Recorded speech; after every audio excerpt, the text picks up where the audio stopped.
Today we'll look at the circuit diagram of an adjustable AC voltage stabilizer. Or, in other words, it's simply an electronic ladder, a laboratory transformer.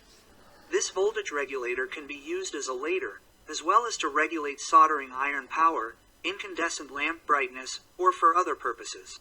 This circuit is connected to a 220 VAC network via fuse F1. Rated at 0.5A then, toggle switch S1 is used, and voltage is supplied to the transformer. This transformer has a power of up to 15 W with a secondary winding voltage of 6 to 10 V. A unique feature of this circuit is the use of bipolar transistor T1 as the regulating element, connected in the diagonal of a bridge made of diodes from D1 to D4, which acts as a variable resistor for the load. The transistor's base current is regulated by variable resistor R1.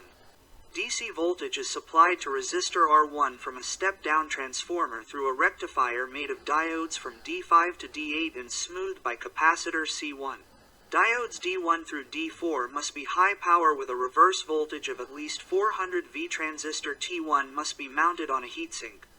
Variable resistor R1 must be a wire-wound resistor with a minimum power of 2.5 W to increase the load power. It is recommended to replace the regulating transistor, for example, a KT856, KT834, or KT847.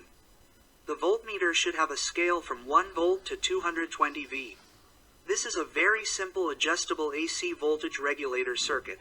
With this circuit, we can regulate the output voltage from 0 to 220 V, a very simple electronic ladder circuit. If you want to replicate this circuit, you can find a link to it in the description below the video.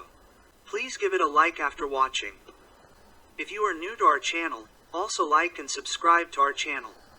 Our channel has a large library of simple and useful electronic circuits for all radio amateurs.